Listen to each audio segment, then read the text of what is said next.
Hello again. It is a great honor to introduce our next keynote speaker, Professor Amnon Shashua, who is our CEO and CTO of Mobileye and a senior vice president at Intel, for his exciting talk on how Intel is looking to change the industry convention for autonomous vehicles. Now, a couple things about Mobileye. So Mobileye is a technology pioneer of active safety driving assistance systems, and I think it's a great example of the 3 simple investment rules that were applied very successfully. 1, team. It's a model of how 2 co-founders with very different and highly complementary skill sets worked together for 18 years through the entire company life cycle, from startup through acquisition, in a 2-in-a-box plan. Yes, it can be done successfully. 2, market. Automotive is a very tough market to break into, especially in the early 2000s when they were founded. And a key to their success is that they focused on solutions to the most difficult tasks. And very importantly, for the CFOs, investors, and shareholders in the room, in an economically scalable way. And it instilled a culture of innovation in the company that is still growing, still very strong today. 3rd is differentiation. Focus on where you can differentiate and use partners for the rest. They made an early decision to focus on SoC solutions and partner with tier 1s with their deep industry experience and connections to package and integrate. And in an example, they could have easily doubled their revenue by choosing to do the packaging themselves, but that could have hurt long-term market share. So I think the strategic focus and discipline on differentiation is another key. With that, please welcome Amnon. Thank you. Thank you, Trina.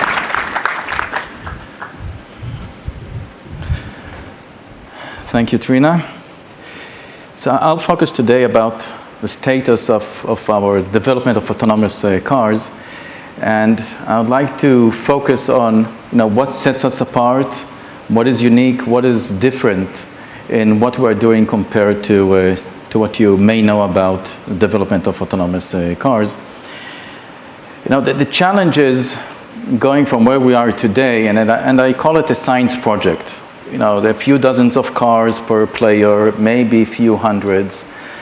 It's not scalable. We don't know what really is going on there. We hear about a player or there once there is an accident.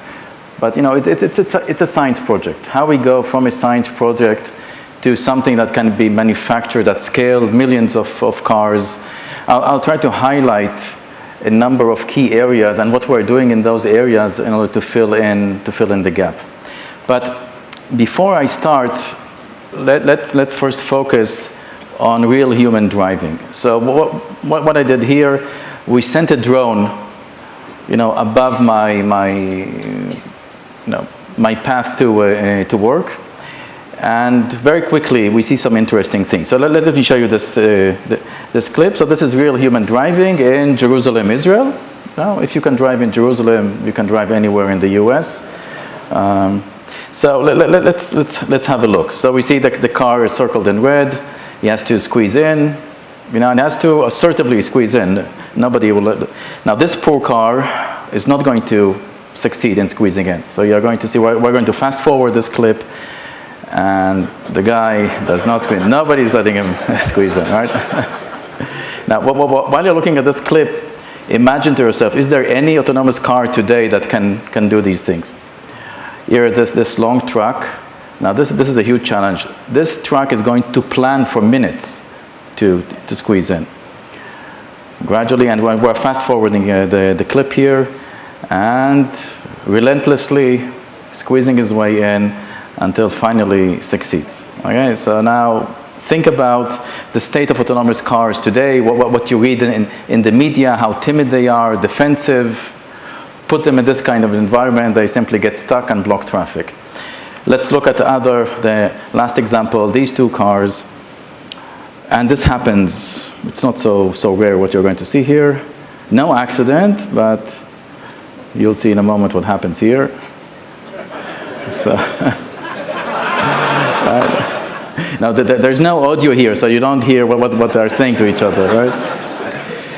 So it's complicated, right? And assertive driving is necessary. It's necessary for scaling Because if you have cars that block a city, then that's it. No city will want autonomous cars to be there in volume. And it tells you also something about safety. One of the reasons that you drive defensively and non-assertively is you don't have a clear formal model of what safety means. So when you don't know exactly what are the boundaries of safe and not safe, you end up driving too defensively. And I'll get back to it in a moment. So what are we missing? We're missing two big areas to go from a science project to mass production. One is all about safety, and the other one is economics, scalability. Now, what is missing in order to go from where we are today to produce millions of cars in terms of the economies of scale? So in terms of safety, first of all, you have to define what safety is. Now, if safety is never be involved in an accident, then that's not possible, because sometimes there could be an accident and it's not our fault. No, we are driving and all of a sudden somebody hits us from the side. There was no way to anticipate it. There's no way to escape.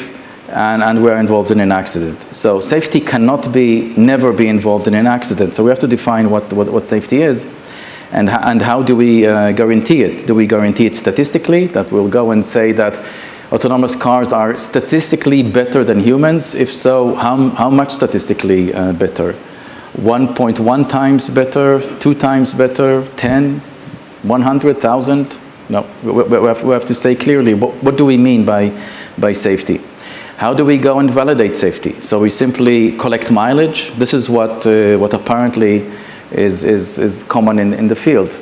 Collect mileage, drive 1 million kilometers, 2 million, 5 million kilometers, show that you are not involved in accidents, or show that your disengagement rate, the rate at which the safety driver takes back control with the vehicle, the disengagement rate is very, very low or drops.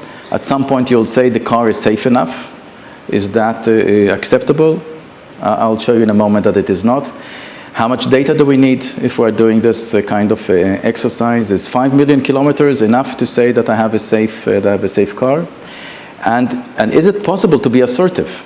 Right? Because we want to be agile and nimble like humans when we're negotiating traffic, but on the other hand, we have to be safe. And the sensitivity for safety is very, very high. It's like in an accident with an autonomous car, it's like man biting dog. Right, dog biting man is common. Man biting dog, creates a tension. So we are used to humans killing humans, but when a machine kills a human, it's a big thing. So can we afford assertive driving? And if we don't have assertive driving, then we'll block the city, and we're going to hit a problem of scalability. Economy of scale. What is the proper sensor configuration?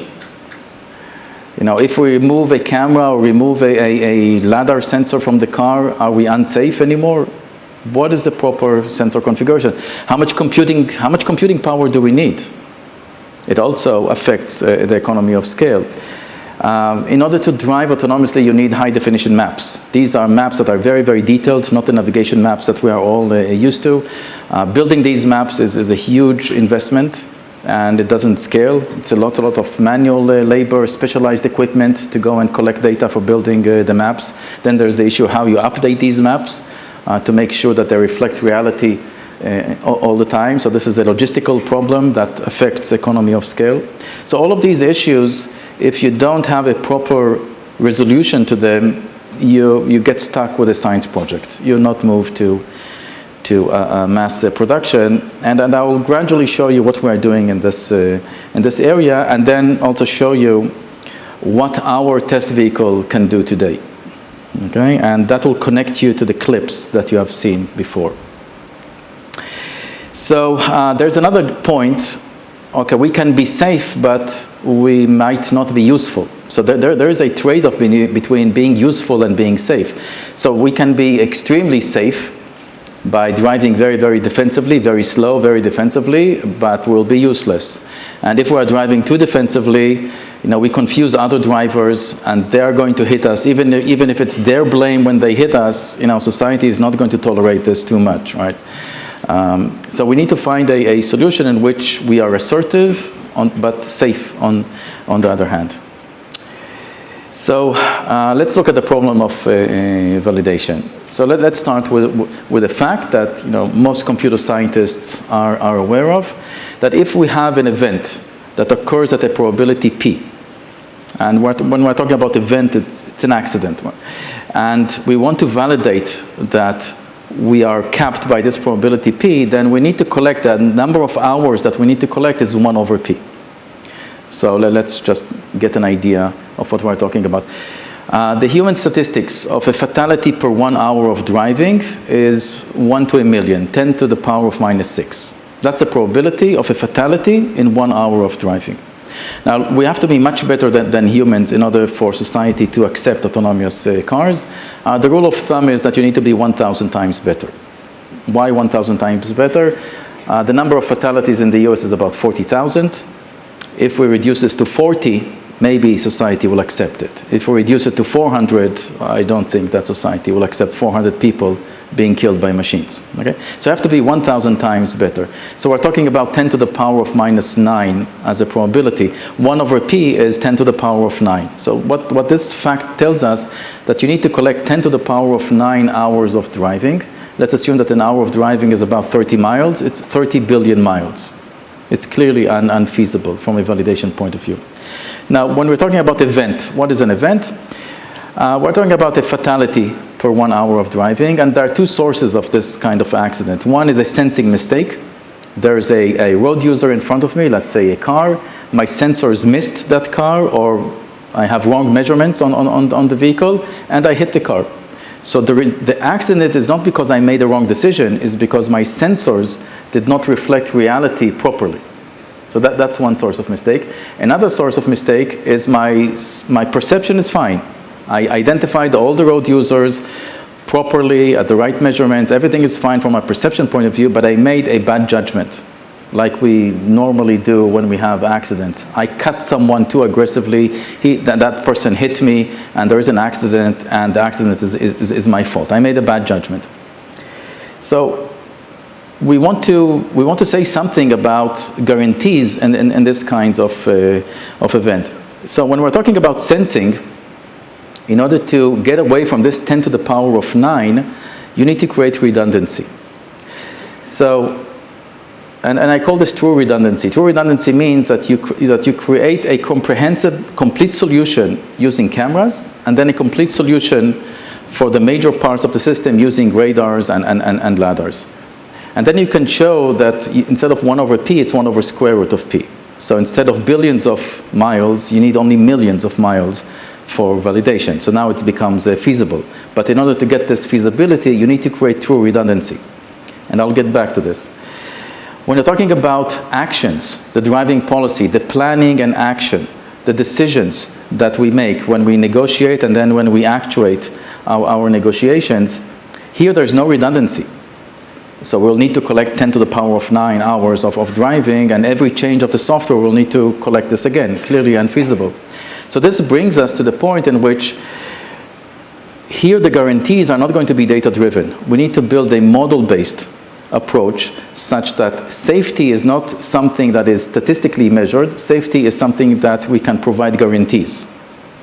Okay? And this is a point I'll touch as well. So in terms of true redundancy, what do we mean by true redundancy? We have to achieve a comprehensive end-to-end. So end-to-end is the sensing, it is the mapping, localizing the vehicle inside the map, the planning, the action. Everything is based just on cameras, and it's one comprehensive solution. Another comprehensive solution, and independent, is to detect all road users using radars and LiDARs. If we can do that, then we'll get to the 1 over square root of p rather than 1 over p, and then the amount of mileage that we'll need for validation becomes manageable.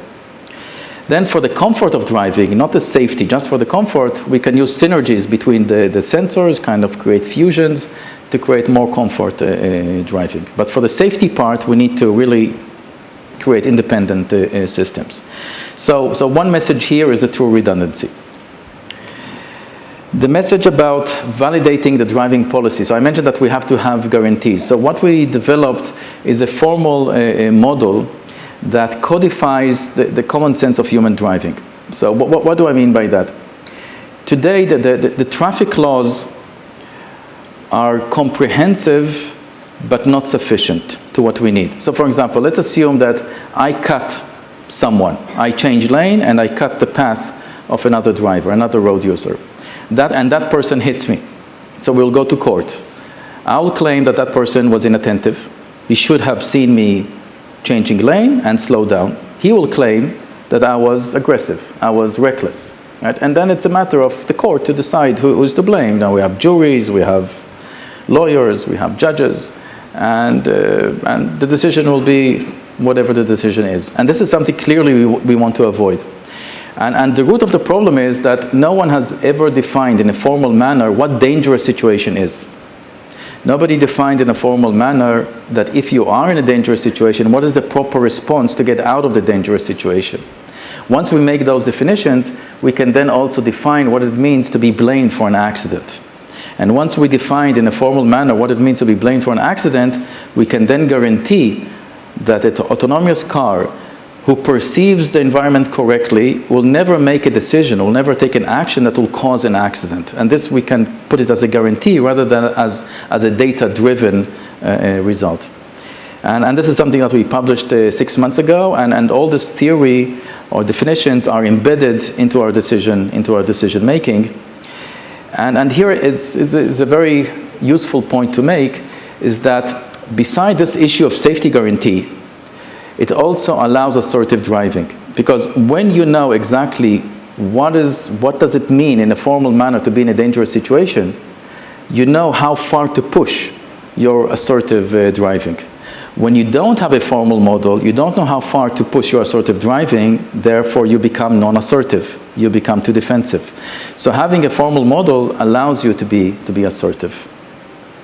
And another thing is that this model is based on worst case analysis of what other cars would do, what other road users would do. So I don't need to predict what they would do. And this is very important. There's no need to do forecasting predictions of what are the intentions of other road users. Now when we talk about scale,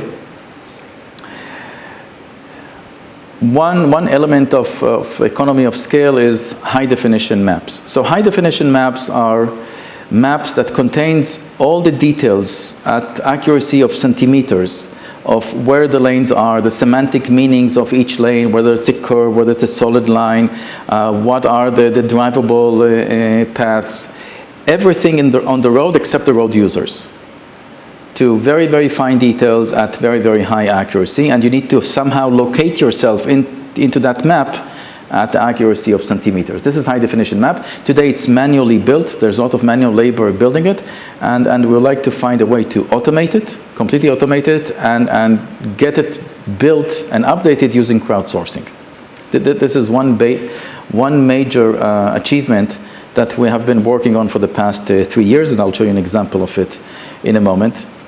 Second, the fact that we are using a camera-based solution for this true redundancy, a comprehensive just camera-based solution, allows us to use radars and LiDARs for redundancy at proper positions. So this reduces the amount of sensors that we will need. And then in computing power, we have our family of system on chips. The ones that we are targeting for autonomous driving is called IQ5. It's our 5th generation chip that's being sampled in few months. And it has specialized accelerators for computer vision, for deep networks. We have also novel topologies of deep networks, so that we are very, very efficient in processing perception. We have novel algorithms, very efficient algorithms also for the driving policy, for the planning and action. And I'll explain in a moment what do I mean by efficient. And also even the control, the low-level control, we're using a combination of machine learning and classical control. It's not just classical control, because with classical control you have issues of delay. You cannot react instantaneously, and if you want to be assertive, you need to be able to control and act instantaneously. Classical control, like PID controllers, they have an integration loop, they have a derivative loop. All of these causes delays. And we want a controller that the delay is microseconds. And that involves using concepts of machine learning inside. And then this assertive driving, because we're embedding this RSS, the safety model, inside of it. So let's look at the mapping thing. So the crowdsourcing idea is based on the following notion. Almost every new car on the road has a front-facing camera. A front-facing camera whose role is to satisfy the star ratings, the 5 stars and 4-star ratings, providing collision avoidance, collision warning, lane departure warning, or lane keeping assist. All of this driven by a front-facing camera. Sometimes there's also a radar, but the dominant sensor is the front-facing camera. So we're talking about millions of cameras. So just to give you a sense of volume, 2017, Mobileye shipped 9 million chips. So 9 million cars on the road 2017. We shipped already 26 million chips. So we're talking really about high volume, and this is only what we ship. We have also competitors that ship cameras. So in this space where almost every new car on the road has a front-facing camera, and I would say about 80% of them are powered by our technology, then the idea is let's put additional software on the chip powering the driving assist, and this software will do 2 things. One is collect all the lane data, the lanes, the semantic meanings of the lanes, whether there's a curb, the path delimiters, the drivable paths that you see. This is one thing. The second is landmarks. So it's a sparse collection of fixtures on the road. So these are traffic signs, traffic lights, billboards, pavement markings. If we look at this clip here, you see the pavement markings, you see the traffic signs, traffic lights. The poles here are also being used as landmarks. So you collect these landmarks. Because it is sparse, it doesn't.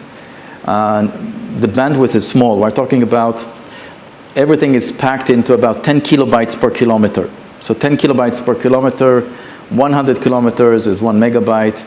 You drive, say, a year, 20,000 kilometers, it's 200 megabytes. The cost today of sending 200 megabytes to the cloud is $1. So it's really, from the point of view of economy of scale, it's very, very low cost. So now this data is being sent to the cloud. In the cloud, we have been working on software of aggregating this data and stitching it together to create automatically the high-definition map. So let's have a look at this. So on the, it's a clip. What you're going to see in the clip, these lines is map data. It's not camera sensing, it's map data being projected onto the image. This projection allows you to sense the accuracy. If the line sits exactly on the lane mark or the road edge, you know that the map data is accurate to centimeter, and also the localization is very, very accurate. We localize the vehicle into the map. All these yellow rectangles are the landmarks, and this is the same thing but projected onto Google Earth. Again, to get the sense of accuracy. So you can see how the lane data is very, very accurate. And this is achieved by the vehicle locating itself through landmarks and also through ego motion in between the landmarks. And all of this representation is being built automatically through crowdsourcing. So to give you an idea of scale, 2018 we're launching with VW and BMW and Nissan. It's around 2 million cars sending data. 2019, 2020, it's going to grow exponentially. So by 2020, 2021, almost every system that we ship will send this kind of data. So this allows us to crowdsource the mapping. Here, this is a project that we're doing together with Zenrin, which is a Japanese map making. This is for Nissan, mapping all of Japan for a level 3 autonomous car that's going to be launched early 2019.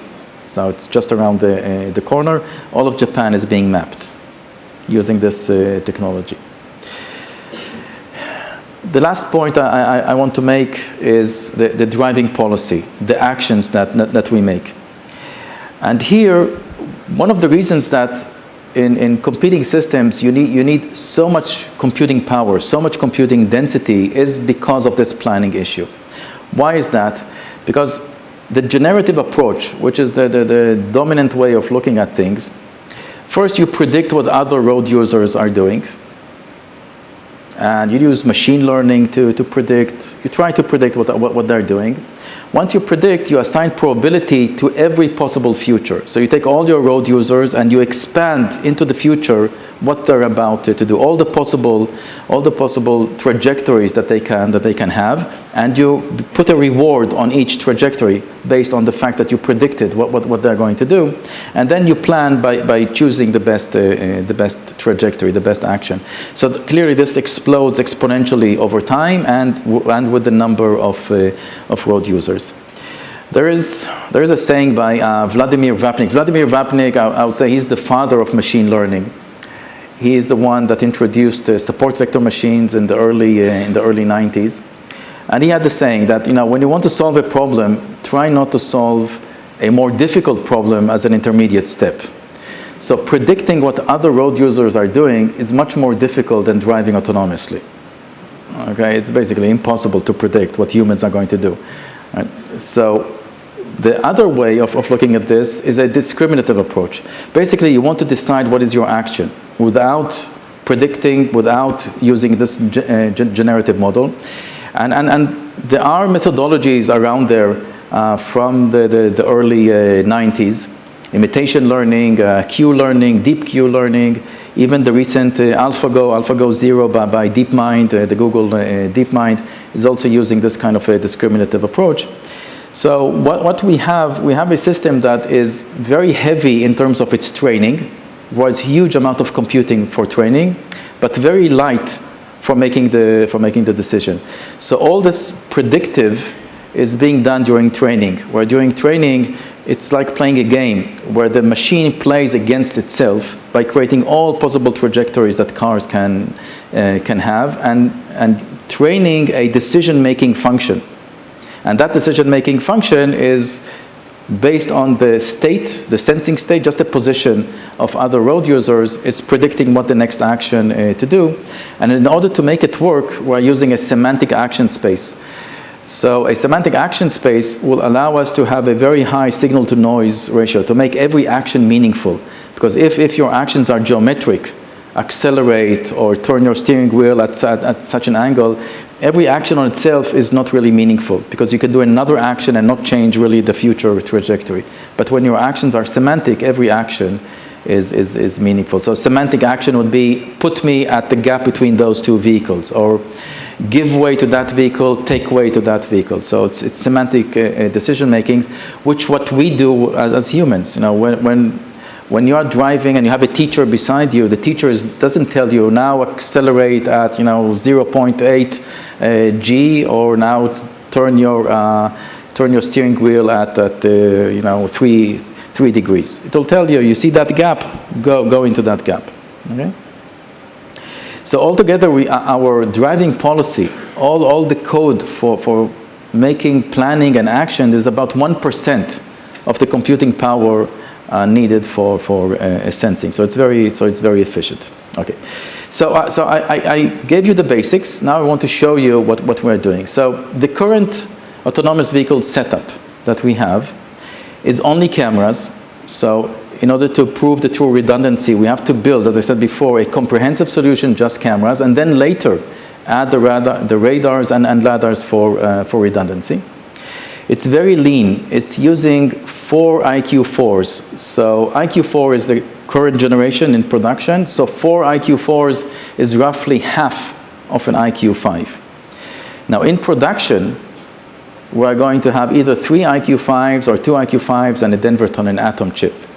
So we're talking about around 1/10 of the computing power we will have in production. So this goes opposite to the common wisdom. The common wisdom is, during R&D, give me infinite computing power. Give me as much computing power as you can give me, and then later, once I have this working, I'll find a way to optimize it and reduce and put it into some optimized silicon. We're going the opposite. I'm showing you what I can do with 1/10 of the computing power I'll have next year once IQ5 is out there, okay?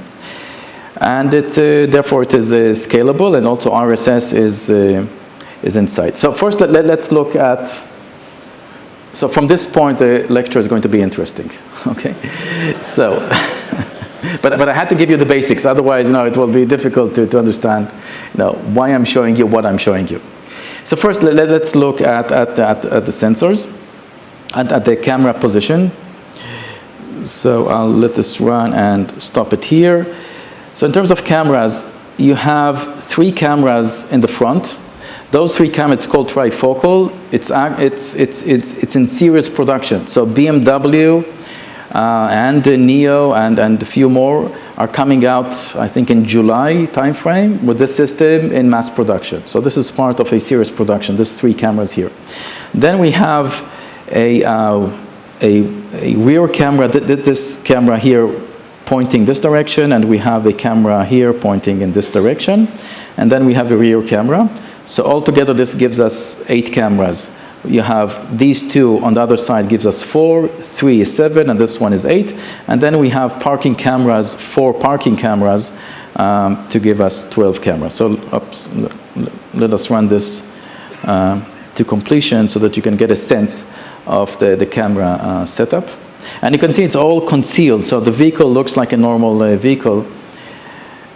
So these are the fields of view, and you are going to see how it looks. So this is the trifocal, the front sensing, the 3 cameras of front sensing. So you have a 52 degree, 28 degree, and 150 degree, so different fields of view. And this is what you see from the 2 corner cameras, and then from the 2 corner rear cameras, and then from the rear camera. And then you're going to see the parking cameras.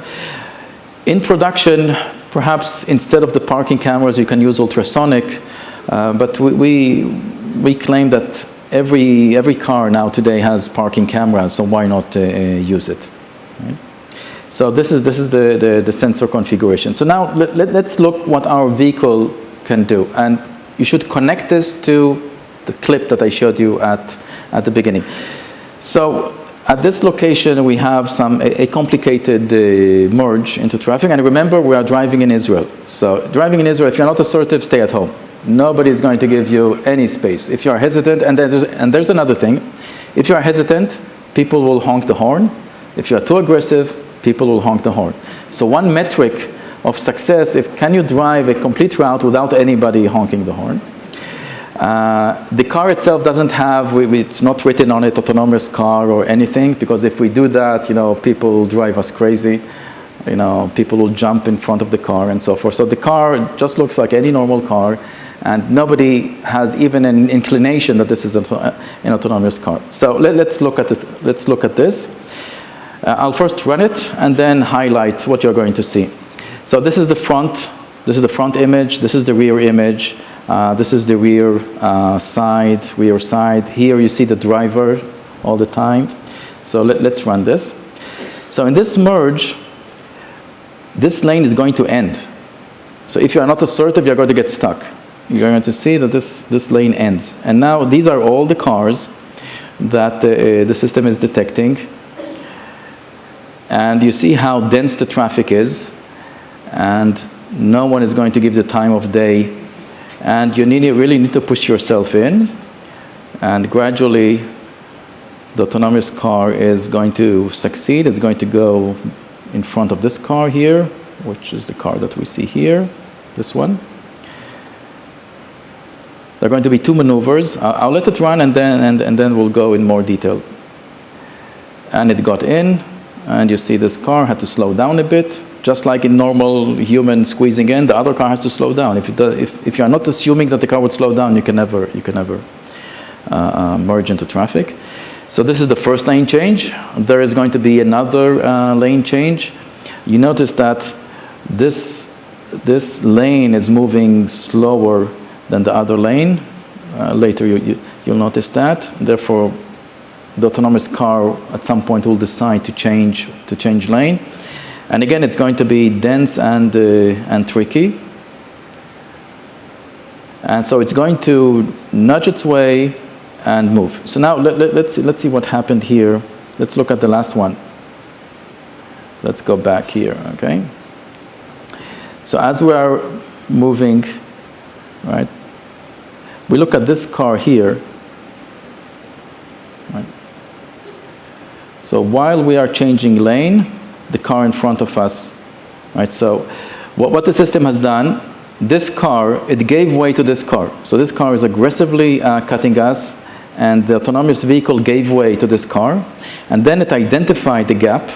It identified this gap, and it took it very, very assertively. You see how quickly it goes. You can see also the steering wheel down there, how it turns, okay? So this is really assertive driving. And connect this to the clip that I showed you at the beginning. It's very, very similar, okay? And the car is driving with the flow of traffic. Let's look at some lane changes going on here. I'll show you two of them. So another thing to notice in terms of difficulty. So this is all camera-based. Now a camera is a two-dimensional sensor. It's not a three-dimensional sensor. So now it's not enough to look at the image and say, here's a road user, or here's a car, and put a bounding box around the car. That's misleading. You need to be able to put that object in 3D. And this is what you see here in the top view. And you need to put it in 3D at a sufficient accuracy to do control.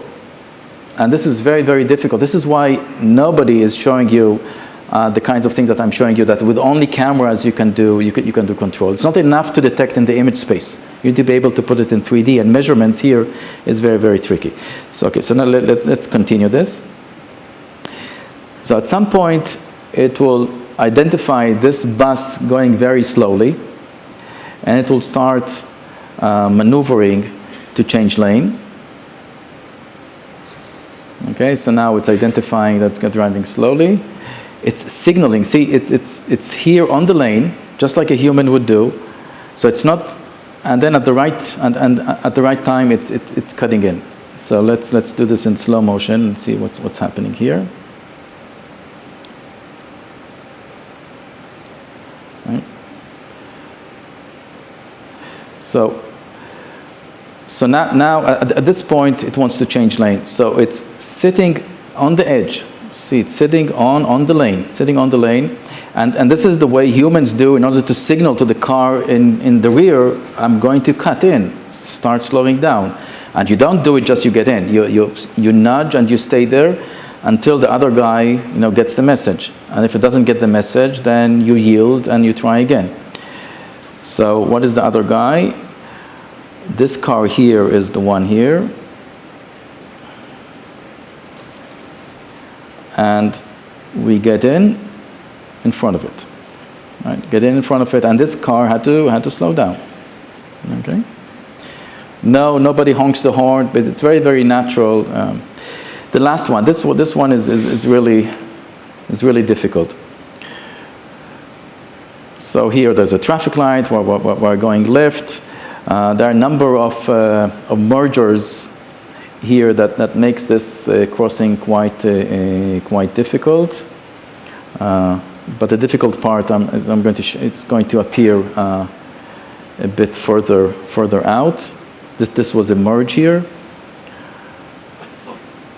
There's another merge from here, and now what's going to happen is it's not rare. All of a sudden, there's a tractor in the middle of the road. You're going to see that in a moment. Here's a tractor. Now, this tractor is driving about 40 kilometers per hour slower than the rest of the traffic. So you cannot just simply stay behind. And it's fighting. Look how all the other cars, everyone wants to escape this tractor. It's fighting, and it succeeded. So let's see what it did here. Let me stop it and go back. Okay. So this is the point where you see the tractor, and you have this kind of a SUV or Jeep behind. And this SUV also wants to escape the tractor. Right? Now the autonomous car yields to this vehicle. It gives way to this vehicle. And now it doesn't let the SUV, which was from behind, take over. It does what a human would do. It will go and like this. Okay? Here he is. Okay? And all of this happens, in a split of a second. Look at the steering wheel. Right? Look at this here. All of this happens in a split of a second. Okay? So this is assertive driving. You have to be able to be assertive, yet you need to guarantee safety, and this walking on a fine line is very, very difficult. And the only way to do that, if you have really a formal model of safety that you can rely on when you're making your decisions. The last one, and then I'm going to end here, and then I'll open the floor for questions if anyone has. Here we're going to go through about 3 lane changes before we exit and turn left, and it's all being done while driving with the flow of the traffic in a very assertive manner. Okay, so this is the end of the presentation. So I went through the key points of safety and economic scalability, which are those areas that you need to tackle in order to go from a science project into mass production. What the derivatives of these issues is, one, you have to be able to show true redundancy. Means you have to be able to do a comprehensive end-to-end using cameras before you start looking at radars and lidars, and this is very difficult to do. Second, the issue of economy of scale. How do you go and build and update maps? We have this crowdsourcing technology and deals with car makers to send us this data in order to automate the map building. And another one, all the driving policy. It's the combination of safety, a model of safety, and a very efficient model of driving policy that allows for assertive driving. And without assertive driving, you will not have scale. Because if you are too defensive, you'll block the city, and it will inhibit scaling up. Thank you.